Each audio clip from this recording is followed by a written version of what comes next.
Então, pessoal, saudações. Eu sou Pedro Almi, eu vou apresentar para vocês a minha qualificação de doutorado. Eu sou aluno de doutorado do programa de mestrado e doutorado em ciência da computação da UFC. E esse é o meu time de orientação, a professora Rossan, da UFC, o professor Pedro, lá da UF. Então, vamos lá. De acordo com o próprio regimento do programa, a qualificação de doutorado ela precisa ser composta de 3 trabalhos, e cada um de um tema. Então, o primeiro exame, o primeiro trabalho, intitulado Internet of Health Things Applied on Quality of Life, Challenges and Opportunities, é uma monografia nessa área de Internet of Health Things, cujo principal avaliador é o professor Miguel. O segundo exame é um artigo submetido para um journal, cujo título é 10 Years of Health Discussion on Stack Overflow. Esse artigo está na área de Mining Software Repository, e o principal avaliador é o professor Smile. O terceiro trabalho foi um artigo aceito num dos workshops do Wix, e o título desse trabalho é Issue Our Assignment in Software Project with Machine Learning Techniques, e o principal avaliador desse trabalho é o professor Thales. Então vamos lá. Nessa apresentação, por ser uma apresentação curta para qualificação, nós vamos focar no primeiro artigo, né, na monografia. Mas durante a arguição, durante a defesa, fiquem à vontade para fazer perguntas de qualquer um dos trabalhos. Então, o trabalho Internet of Health Things Applied on Quality of Life, Challenges and Opportunities é uma monografia. E qual é o contexto desse trabalho? O contexto é o envelhecimento populacional. Então, a ONU ela já trouxe o dado de que em 2050 nós vamos ter aí 9,7 bilhões de pessoas no mundo, aproximadamente, ou estimado, né? E 15% desse conjunto vai ser de pessoas com idade acima de 65 anos, né? E isso vai dar 1,5 bilhão de pessoas. Isso vai gerar uma pressão por tecnologias para melhorar a eficácia dos nossos serviços de saúde, para prover uma maior independência e uma melhor qualidade de vida, que inclusive é algo que todos nós queremos. Nós queremos uma vida com qualidade. Mas para que a gente comece a estudar essa área de qualidade de vida, é preciso adotar uma referência que não seja subjetiva, né? Então, a Organização Mundial da Saúde, ela define a qualidade de vida como a percepção do próprio indivíduo, considerando aspectos como o contexto sociocultural, os objetivos da pessoa, os seus valores, e ela estrutura essa qualidade de vida em 4 domínios: físico, psicológico, social e ambiental. Em cada um desses domínios existem diversas facetas. Por exemplo, no domínio físico, tem a faceta de análise, por exemplo, da qualidade do sono, ou de questões relacionadas a atividades do dia a dia. Mas por que é importante? Por que a gente tem que mensurar a qualidade de vida? A própria Organização Mundial da Saúde, e a literatura traz muito isso, traz os benefícios que a qualidade de vida pode prover. Então, isso traz uma informação valiosa para a prática médica, melhora essa relação paciente e médico, e pode ser utilizado para avaliar justamente a eficiência, né, a eficácia dos tratamentos que estão sendo aplicados. Então, observem, a gente tem uma relação muito próxima entre saúde e qualidade de vida. Tudo bem, como que a gente faz para mensurar? Em geral, a maioria dos mecanismos propostos para mensurar são questionários, como esse que está sendo exibido na imagem. E um dos mais citados é esse, que é o Brief, porque ele foi validado em diversos países, né? Então, ele tem essa validação cross-cultural, ou seja, ele tem uma confiabilidade e foi validado em diversos países, incluindo o Brasil. Infelizmente, a aplicação desse tipo de instrumento é tediosa e é difícil de engajar o paciente. E aí, dessa forma, surge a seguinte pergunta: como que a tecnologia pode dar suporte para uma medição automatizada da qualidade de vida? Então, existe uma convergência quando a gente fala de qualidade de vida e de saúde, de que, de fato, a tecnologia pode melhorar a qualidade de vida das pessoas. Isso, inclusive, é reforçado praticamente na introdução de todos os artigos que eu pude ler dentro dessa área, né? E esses contextos que a gente comentou no início da apresentação, do envelhecimento populacional, e aí aliado à ideia de você ter cidades mais inchadas, ou seja, aumentar o número de cidadãos morando em grandes cidades, vai pôr uma maior pressão para o desenvolvimento de tecnologias que busquem reduzir custos do sistema de saúde, prover melhores condições de vida. Dentro dessa linha, então, considerando esse contexto, a internet das coisas tem sido bastante utilizada para justamente atuar nessas dificuldades, né? Quando a gente fala de internet das coisas, o que a gente tem é que a internet das coisas possibilita objetos físicos a interagirem e a cooperarem uns com os outros para atingir um objetivo comum. E a internet das coisas ela pode ser estudada ou analisada considerando 6 blocos fundamentais, que é o bloco de identificação, sensoriamento ou atuação, comunicação, computação, serviços e semântica. E existem dados, inclusive recentes, que mostram que o conjunto de dispositivos que estão conectados, considerando dispositivos móveis, que estão conectados à internet, considerando, por exemplo, só short range, dispositivos de curto alcance, IoT, ele já chega próximo de 50%. Se a gente somar com Wide Area IoT Device, isso já passa de 50%, né, frente, por exemplo, a dispositivos mobile. E, de fato, agora a gente consegue, então, chegar na Internet of Health Things. Então, a gente tem um contexto de dificuldade na saúde, comentamos que tem sido estudada essa tecnologia, que é a internet das coisas, e quando a gente aplica a internet das coisas dentro da área da saúde, surge aí, então, uma nova área chamada Internet of Health Things. E eu tirei aqui uma citação de um livro chamado Deep Medicine, do cardiologista Eric Topol, que ele fala justamente, e para mim ela reflete justamente como que a Internet of Health Things vai conseguir, qual o impacto que ela tem dentro dessa área. Então, um século atrás, um paciente que tinha diabetes, ele não conseguia saber seu status da sua diabetes se não fosse ao médico. Hoje já é possível, né, e já é cada vez mais acessível monitores contínuos, né, de glicose. Então, a Internet of Health Things, ela, quando é aplicada na saúde, né, é a área justamente dentro da saúde, ela traz benefícios para o aspecto individual, melhorando segurança e bem-estar, conforto, econômico, tentando reduzir ou tentando melhorar o custo-benefício, principalmente considerando recursos limitados, e para a sociedade provendo melhores condições de vida. Em geral, um sistema dessa área, né, Internet of Health Things, ele tem a seguinte arquitetura: tem um conjunto de sensores que são utilizados para coletar dados dos pacientes. Esses dados eles são transmitidos para um nó mais robusto e então esse dado é enviado para a nuvem ou para sistemas EHR, que são sistemas de registro eletrônico de dados de saúde, né, que são utilizados principalmente por hospitais e por grandes empresas que trabalham nessa área de saúde. E aí, finalmente, esses dados eles podem ser processados utilizando algoritmos de machine learning para detectar anomalias, né, ou podem ser analisados pelos próprios médicos, né? Então, essa é a arquitetura básica dos sistemas na área de Internet of Health Things. E existem diversas soluções, né, diversos exemplos de soluções, desde monitoramento de sinais vitais, ambientes assistidos para idosos, detecção de reações adversas a medicamentos, detecções de queda, monitoramentos de dados de exercício, né, dentre outros. Entretanto, apesar do alto interesse, da alta relevância, dos muitos artigos publicados, muitas revisões, nós não encontramos um estudo recente que apresentasse uma visão ampla de como a Internet of Health Things tem sido aplicada com foco na melhoria de qualidade de vida das pessoas. Então, o objetivo desse trabalho foi conduzir uma revisão sistemática da literatura para melhorar os meus conhecimentos enquanto estudante de doutorado, principalmente relacionados à área de e-health Internet of Things, e também para sumarizar quais são os desafios e oportunidades dentro dessa área, né, pensando principalmente na utilização de IoT para monitorar e melhorar a qualidade de vida das pessoas. Para isso, nós elencamos 3 questões de pesquisa. Essas questões de pesquisa observam 3 aspectos importantes. Primeiro, qual é o contexto desses trabalhos, né, que vai desde a distribuição espaço-temporal, as estratégias de validação, qual é o perfil, esse trabalho comentou sobre, de fato, fez menção sobre os domínios de qualidade de vida, fez menção sobre as facetas de qualidade de vida, então, quais são as tecnologias que estão sendo utilizadas, esse é o contexto geral, um contexto, inclusive, bem amplo. A segunda questão de pesquisa foca nos desafios e oportunidades, e a terceira, quais são as evidências que nós temos que, de fato, Internet of Health Things pode monitorar e, principalmente, melhorar a qualidade de vida das pessoas. Essas foram as questões que foram definidas para esse mapeamento sistemático da literatura. E aí nós vamos chegar nos resultados. O conjunto de resultados desse trabalho ele é extenso. Inclusive, foi descrito em uma monografia que depois nós vamos precisar sumarizar para poder colocar em um artigo.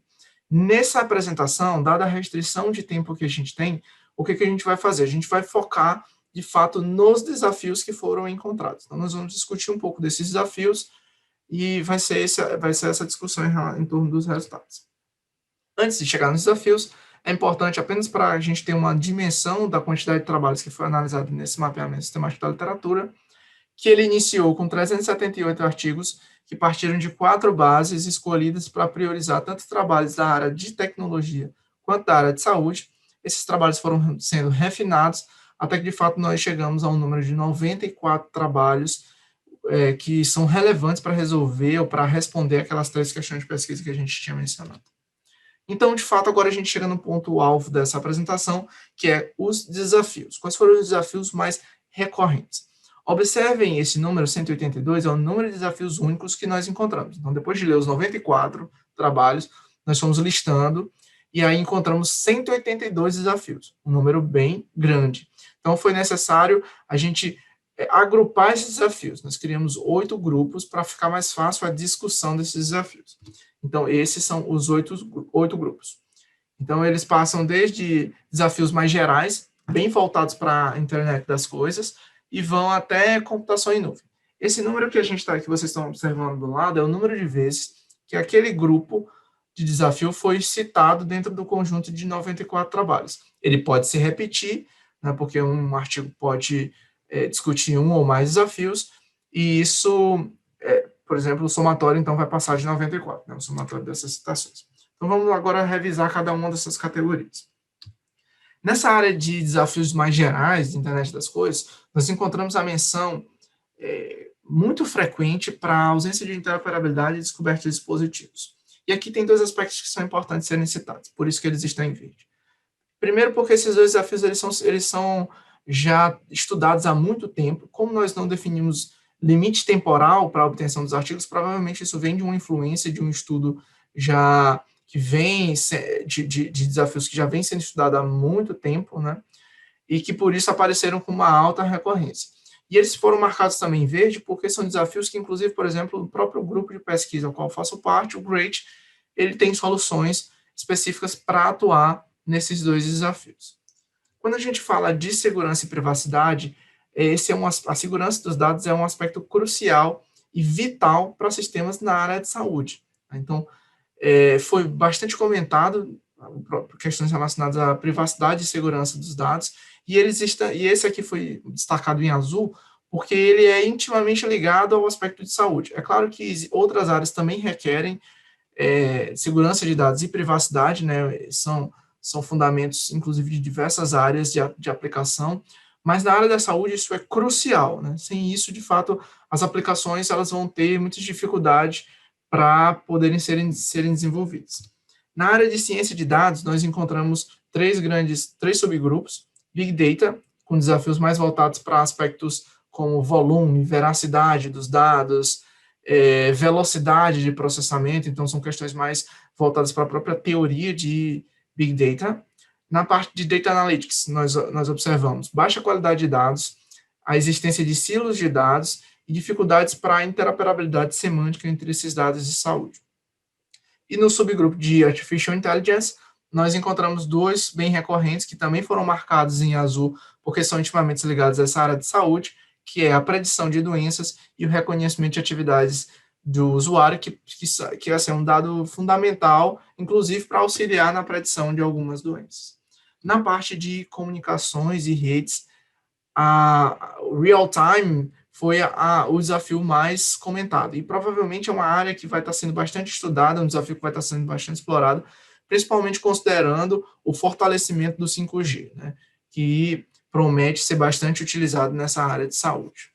Quando a gente vai para a categoria de sensores e wearables, os desafios que foram mais citados, eles estão diretamente relacionados a limitações de recursos dos dispositivos, dos sensores e dos wearables.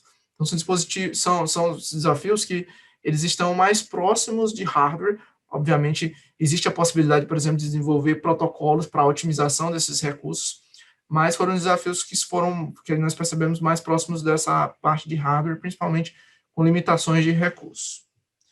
E na parte de engenharia de software, que é uma categoria que nos interessa bastante, nós encontramos confiabilidade, tolerância à falha, reconfigurabilidade, que apesar de não termos observado com esse termo, mas está intimamente associado a sistemas autoadaptativos, dívidas técnicas e runtime testing. Runtime testing está colocado aqui em vermelho, destacado em vermelho, porque nós não observamos nos artigos esse termo. Mas dada a leitura, principalmente quando estava se discutindo sobre a engenharia de software e os desafios nessa área, nós percebemos a necessidade, né, que é na verdade um desafio extremamente relevante, é como que você propõe técnicas para testar esses dispositivos em produção, ou seja, quando ele está realmente em execução para aquele usuário, né, para o usuário final daquele sistema, né? E aí, por daí vem esse termo de runtime testing, né? E o último desafio, que não foi um desafio muito recorrente, na verdade ele apareceu apenas em 2 artigos, mas que eu achei bastante relevante, por isso ele está destacado em laranja. Ele não é muito recorrente, mas é bastante interessante, que é a ausência de plataformas que permitam que os próprios profissionais de saúde programem que dados que eles querem coletar dos pacientes, que algoritmos que eles querem utilizar para fazer os processos de inferência e análise, e como que eles podem, por exemplo, definir intervenções, considerando ambientes inteligentes, para poder ajustar o ambiente e fazer algum tipo de melhoria na qualidade de vida desse paciente. Então, por que eu acho isso interessante? Porque isso me parece o caminho, né, o futuro. Nós precisamos, de fato, dar mais poder, né, usar a tecnologia para dar mais poder para os profissionais de saúde, dar mais independência, porque é lá, nos profissionais de saúde, que reside todo o conhecimento de como que aqueles dados podem ser utilizados para identificar doenças previamente, né, ou indícios de doenças, e justamente para propor intervenções. Na parte de interação humano-computador, muitos desafios relacionados à usabilidade, cuidado não intrusivo e empoderamento dos usuários, e a última classe de desafios foi a classe de Cloud Computing, e aí a gente viu muitos problemas relacionados à latência, que tem uma certa relação também com real-time, e é como utilizar Edge Computing dentro dessa área de saúde. Então, essas foram as 8 categorias que nós encontramos. Então, agora a gente vai responder aquelas 3 questões de pesquisa que a gente tinha elencado. Vamos lá. Em relação ao contexto dos artigos, que foi que a gente encontrou? Um crescente interesse, ou seja, o número de trabalhos tem aumentado. Mas ainda existe o espaço para parcerias com a indústria, né, para melhorar principalmente o processo de avaliação dessas propostas. E é esperado um crescimento, principalmente no número de soluções focadas no que utilizem, na verdade, machine learning. Em relação aos desafios, nós encontramos 8 grupos que foram previamente mencionados, e vale mencionar que existe um crescente interesse por serviços que sejam inteligentes e personalizados, ou seja, que sejam pensados especificamente para o usuário e não apenas aquela ideia de one fits all, ou seja, um só sistema para todos os usuários, mas que eu tenha a capacidade de me adaptar ao usuário que está utilizando aquele sistema e que eles provenham serviços contínuos, rápidos, seguros e efetivos. Observem que aqui eu envolvo diversas áreas, engenharia de software, redes, segurança. Então, a construção desse tipo de serviços, né, esses serviços personalizados e inteligentes, é complexo, né? Isso é realmente desafiador. Então, ainda há muito de ser explorado dentro dessa área, né? Ainda há muitas oportunidades dentro dessa área. Para fechar, a terceira questão de pesquisa, que buscava essas evidências, o que foi que as evidências de monitoramento e melhoria da qualidade de vida, o que foi que a gente observou? Tem, de fato, um consenso, em todos os artigos que a gente leu, há um consenso de que saúde e qualidade de vida estão intimamente relacionados, e existe uma convergência de que, de fato, a tecnologia ela pode melhorar, quando aplicada corretamente, a qualidade de vida dos usuários. Entretanto, apenas poucos estudos estão interessados em analisar esse indicador.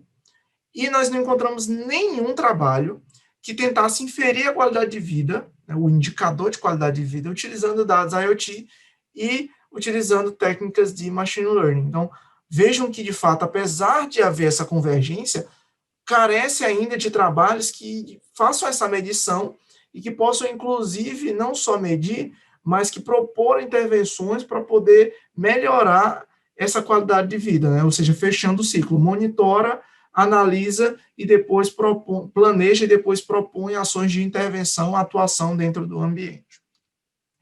Então, pessoal, essa foi uma apresentação extremamente rápida, mas era para dar um overview para vocês sobre, principalmente, esse primeiro trabalho, a monografia. As referências podem ser acessadas por meio desse QR Code, Estão aqui os meus contatos, eu agradeço a atenção de vocês. Durante a arguição, nós vamos poder discutir bastante cada um desses artigos. Muito obrigado.